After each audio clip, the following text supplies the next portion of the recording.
The wind howled, carrying the sting of salt and the weight of unspoken words.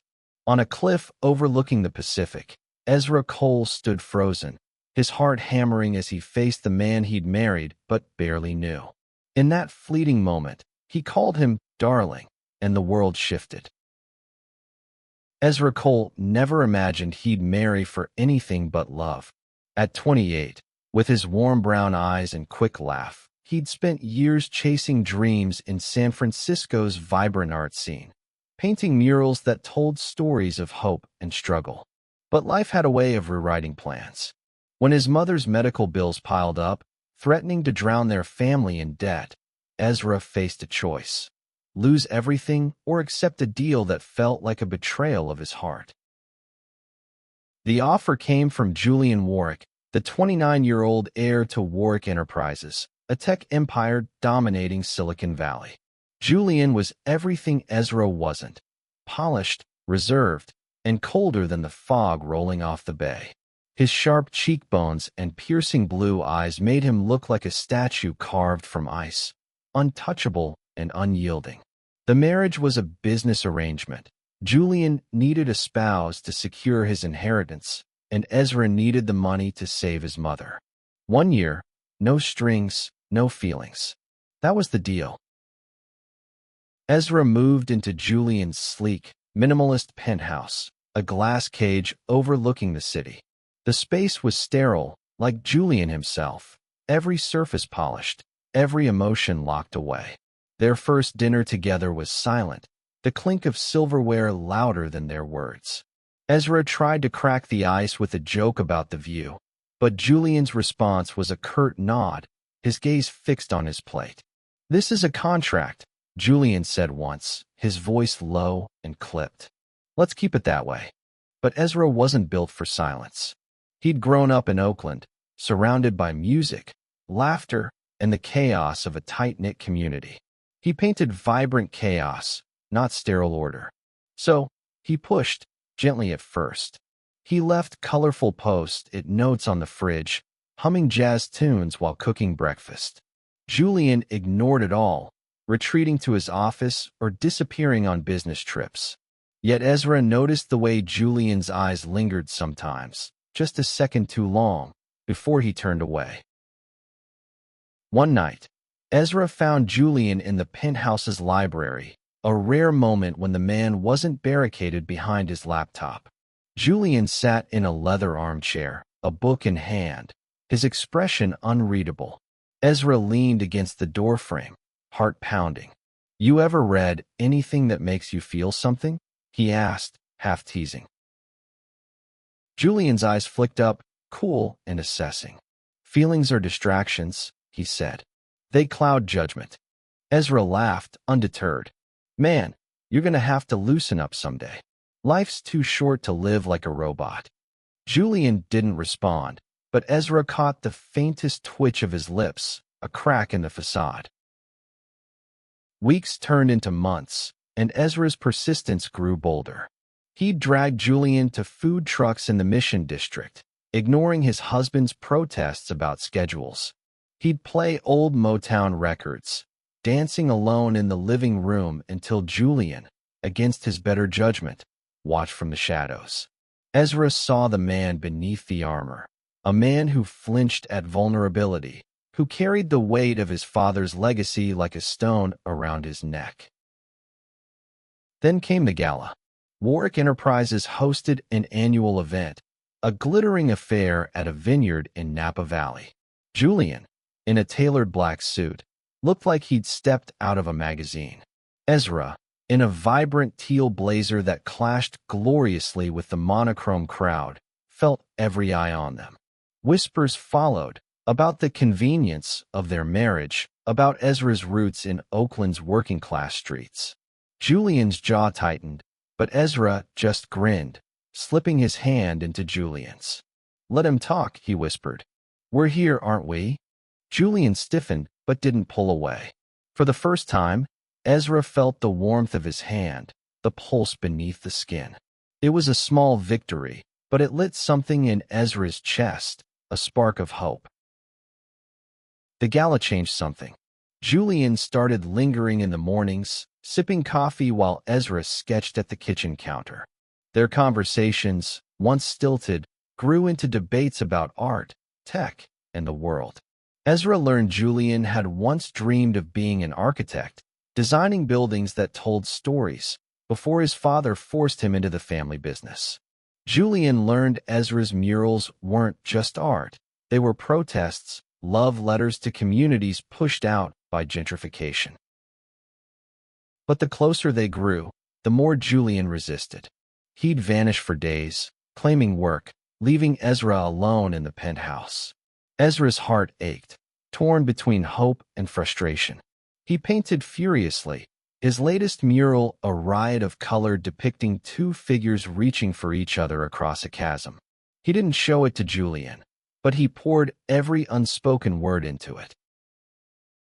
One stormy night, Julian returned from a trip, soaked and exhausted.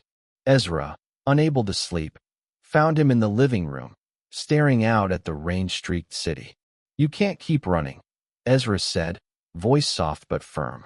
"Not from this. Not from me." Julian's shoulders tensed. "You don't understand," he said, his voice raw. Us, it's not real. It's a means to an end." Ezra stepped closer, heart pounding. "Then why do you look at me like it is?" Silence stretched, heavy and electric. Julian turned, his eyes stormy, and for a moment, Ezra thought he'd walk away again. Instead, Julian whispered, "Because I'm terrified of what it could be." That confession cracked something open. They stood inches apart, the air charged with unspoken need. Ezra reached out, brushing Julian's damp hair from his forehead. "I'm not going anywhere," he said. And then, softly, "Darling." Julian froze, his breath catching. The word, simple, intimate, shattered his defenses. His hand found Ezra's, trembling, and for the first time, he didn't pull away. The next weeks were a dance of tentative closeness. Julian started leaving his office door open, letting Ezra wander in with coffee and questions. They'd sit on the balcony, sharing stories under the stars. Ezra learned about Julian's childhood, lonely, shaped by a father who saw emotions as weakness.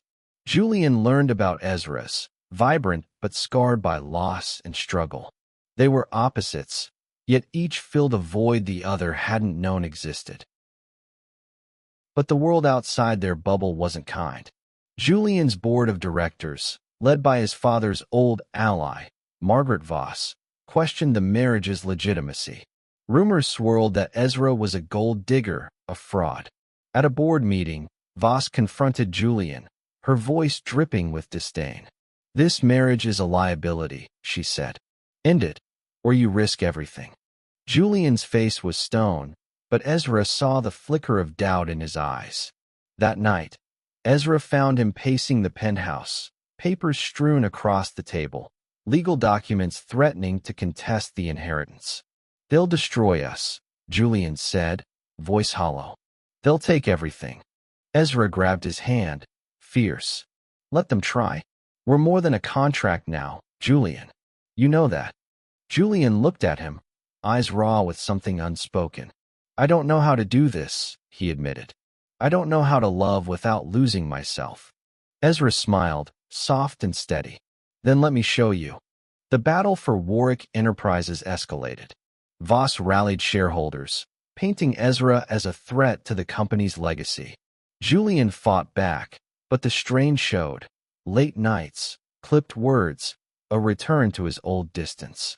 Ezra refused to let him retreat. He'd show up at Julian's office with takeout, drag him to late-night jazz clubs, remind him of the man he'd glimpsed beneath the ice. One night, they drove to Big Sur, escaping the city's noise. On a cliff overlooking the ocean, Ezra pulled Julian close, the wind whipping around them. "You're not alone in this," he said. "We're a team, darling." That word again, soft and deliberate, made Julian's breath hitch. He leaned into Ezra, their foreheads touching, and for a moment, the world was just them. But the storm broke. Voss leaked documents to the press, claiming Ezra had manipulated Julian for money. The headlines were brutal. Tech Heir's sham marriage exposed. Ezra's murals were vandalized, his name dragged through the mud. His mother, now recovering, called him in tears, begging him to walk away. "I don't want you hurt," she said. Ezra's heart broke, but he couldn't leave Julian. Not now. Not ever. He found Julian in the penthouse, staring at a resignation letter. "If I step down," Julian said, voice hollow, "they'll leave you alone." "No," Ezra snapped, grabbing the letter and tearing it in half. "You don't get to give up. Not on your company, not on us." He cupped Julian's face, forcing him to meet his eyes. "I love you, Julian. I'm not going anywhere." Julian's walls crumbled. He pulled Ezra into a desperate kiss, all the fear and longing pouring out. "I love you too," he whispered, voice breaking. "God help me, I do." They fought back together. Ezra used his art to tell their story, painting a mural in the heart of San Francisco, a vibrant declaration of love and resilience. Julian faced the board, his voice steady as he defended their marriage, not as a contract, but as a bond. The tide began to turn, with allies rallying behind them, moved by their defiance. The final board meeting was a battlefield. Voss presented her case, her words sharp and calculated. But Julian stood tall, Ezra at his side. "This company isn't just my father's legacy," Julian said, his voice ringing with conviction. "It's mine, and I choose to build it with the man I love." Ezra squeezed his hand, pride swelling in his chest. The vote was close, but Julian retained control. Voss was ousted, her schemes unraveling. The victory was bittersweet. Julian's reputation was battered, and Ezra's murals still bore scars. But they were free. They rebuilt together. Julian stepped back from the company's day-to-day, pursuing architecture again, designing community centers with Ezra's input. Ezra's art flourished, his murals becoming symbols of hope across the city. They moved out of the penthouse, choosing a cozy house in Berkeley with a garden where Ezra could paint and Julian could dream. One evening, as they sat on their porch, the sunset painting the sky in hues of gold and pink, Ezra leaned against Julian, their fingers intertwined. "You know," Ezra said, grinning, "I never thought I'd fall for an ice-cold alpha Heir." Julian laughed, a sound Ezra had come to cherish. "And I never thought I'd melt for a painter who calls me darling." He kissed Ezra's temple, soft and sure. "But I'm glad you did." Their love wasn't perfect. It was messy, hard-won, shaped by storms and triumphs. But it was theirs, a beacon in a world that tried to tear them apart. And as the stars emerged, Ezra knew they'd face whatever came next, together.